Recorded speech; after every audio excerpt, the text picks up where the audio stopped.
Good afternoon and happy Friday.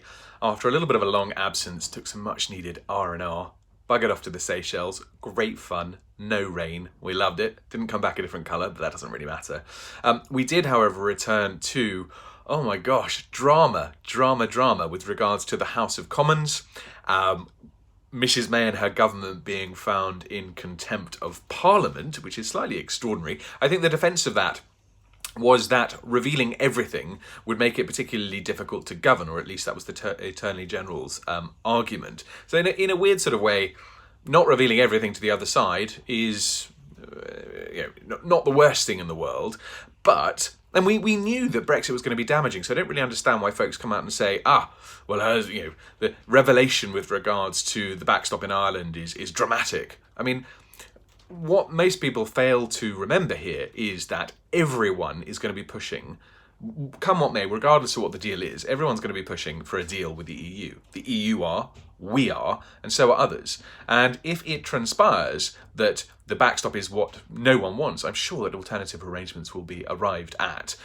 So it's not the worst case scenario necessarily to have that backstop included in Mrs May's plan. It just seems it's been politicised. I totally understand that the DUP don't want divergence from the rest of the United Kingdom, but frankly, if you're part of the United Kingdom, you have to do what you can. The Scottish argument that independence is going to follow, well, hey, okay, 2014, you voted to be in the in the UK. So, as part of the UK, this is the decision that is democratically being taken. Anyway, all of that to one side. Of course, once I've returned from holiday to this, it's great fun. But what's going on with rates of exchange? At the moment, I'm literally looking at my screens and I see sterling versus euro at the 1.122 mark. I also see sterling to US dollar at below the 1.28 mark. Frankly, as someone who has been in these markets for over a decade now, I am rather surprised that the pound is holding up as well as it is.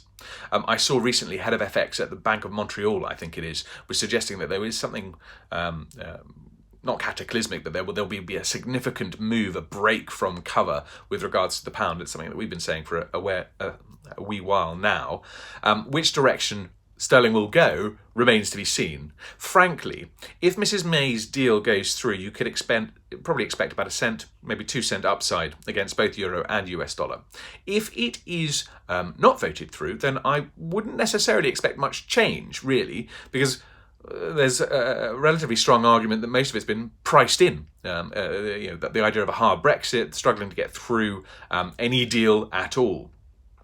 One question we find ourselves asking, and one question we're asked quite a lot by our clients, is what happens if March comes around and there is no deal signed? And of course, Shami Chakrabarti on Question Time yesterday noted that we're running out of time. I mean, where is the deadline?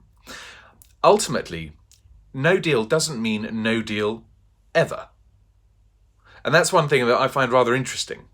We're talking about the economic destruction, and of course, uncertainty is the most appalling thing for businesses, and it will start to trickle down for individuals. People worried potentially about their jobs, about their earnings, are going to spend less, naturally.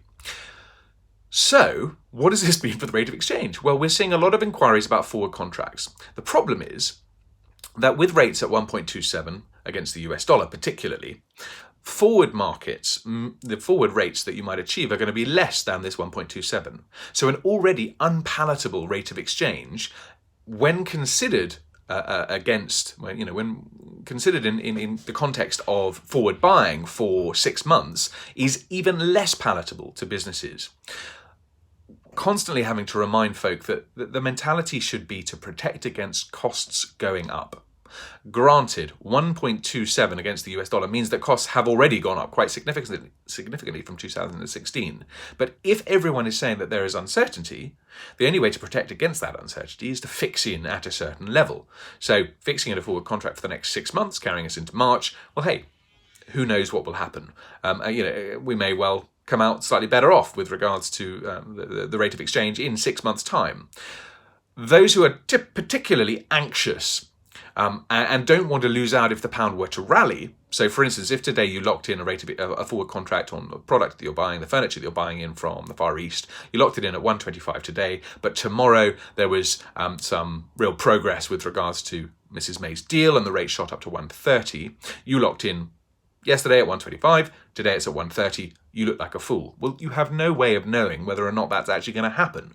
So, and if it is a preoccupation, if it's a concern, then maybe hedge or buy forward a proportion of the invoice or amount that you need to settle in the next 90 days or 6 months from now, so that the remaining floating 40%, for instance, can either be done at a higher rate should one materialise, or at the very least, you've secured 60% at the current market price. So the remaining 40 is just something you have to weather. What is your appetite for your exposure to that type of fluctuation? It's kind of what we would ask folk.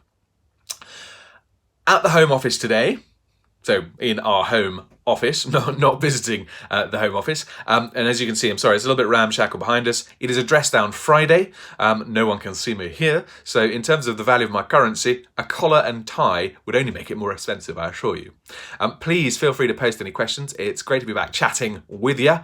We've got a number of blog posts that we have put out, and I'm delighted to say we've got a new product that's going to be coming out in the coming days and weeks. So please do stay tuned. Thank you.